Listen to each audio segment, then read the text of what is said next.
Graça e paz do Senhor Jesus. Hoje nós vamos gravar o Salmo de número 79, um salmo muito triste, porque foi um momento da história, 524 antes de Cristo, quando o templo foi invadido e destruído. Era uma coisa que os judeus não esperavam que acontecesse. Por quê? Porque eles confiavam muito no amor do Senhor por eles serem o povo escolhido, e eles imaginavam que isso jamais aconteceria.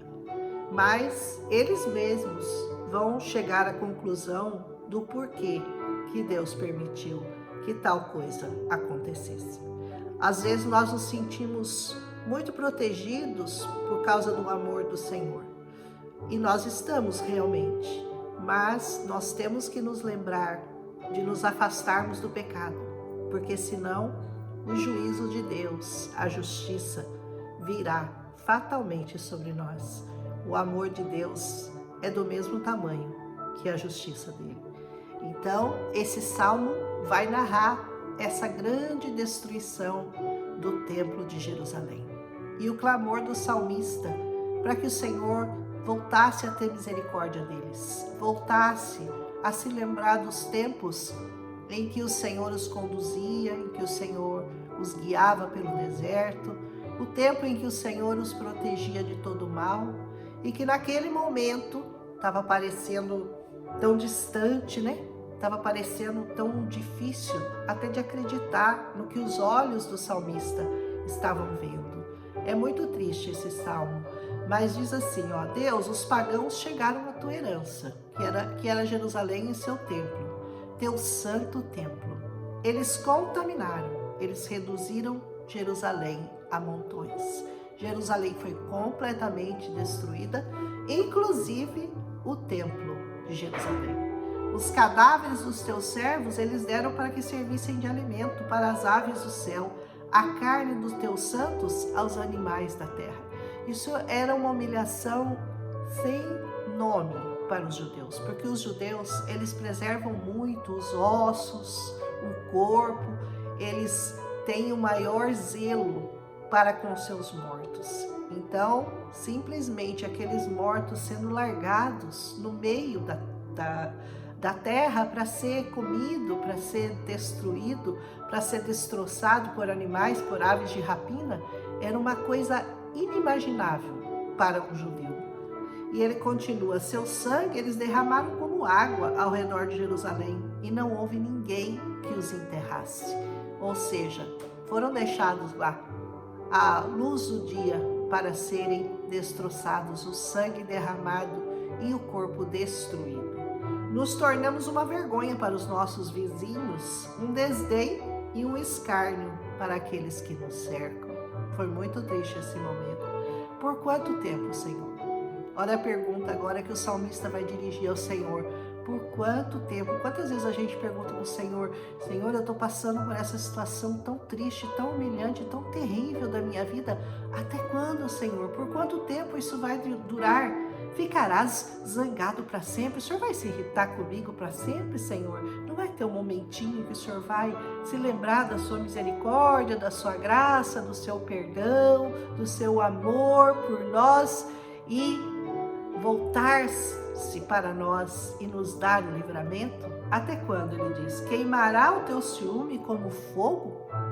Derrama a tua ira sobre os pagãos que não conhecem a ti, e sobre os reinos que não chamaram o teu nome. Olha que ele fala, ó, desvia a sua raiva para os pagãos, para aqueles que não conhecem o seu nome.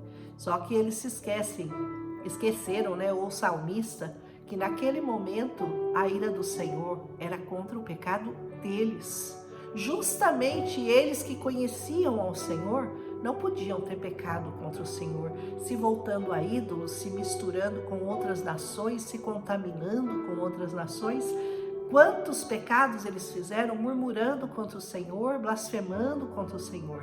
Mas quando veio a ira, quando veio a desgraça, quando veio a destruição, então eles se voltaram novamente para o Senhor. Não tem um tempo melhor para você se voltar para o Senhor do que quando vem a desgraça, não é mesmo?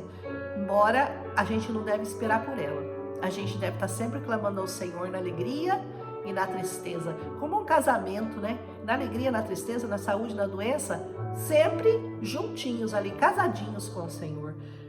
Continua esse salmo: pois eles devoraram Jacó, devastaram a sua habitação. Não te lembres contra nós iniquidades passadas, que as tuas tenras misericórdias nos impeçam rapidamente, pois fomos levados para muito baixo. Senhor, não lembra do nosso pecado, não lembra da nossa iniquidade. Coloca a sua misericórdia para funcionar, coloca a sua misericórdia, Senhor, sobre nós, que essas misericórdias impeçam rapidamente de nós sermos levados tão para baixo como nós fomos. Ajuda-nos, ó Deus, da nossa salvação, para a glória do teu nome. Livra-nos, purga os nossos pecados por causa do teu nome. Ele agora resolve apelar para o nome do Senhor. Olha o que está em jogo, Senhor, é o teu nome. Nós somos o teu povo, nós carregamos o teu nome. Então, o Senhor tem muito zelo pelo nome dele, né? Então, Senhor, lembra-te do teu nome e zela pelo teu nome. Porquanto os pagãos diriam: onde está o seu Deus? Não é assim? Quando vem a desgraça sobre aqueles que conhecem ao Senhor, que vivem debaixo do manto do Senhor, a primeira pergunta não é essa? Cadê o seu Deus? Você não vive aí servindo o seu Deus? Você não está sempre na presença do teu Deus? E cadê ele agora?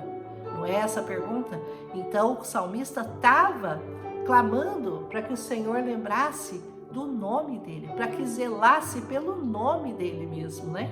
E ele diz: seja ele conhecido entre os pagãos à nossa vista, pela vingança do sangue dos teus servos que é derramado, Senhor, intervém a nosso favor, para que os pagãos saibam que só o Senhor é Deus.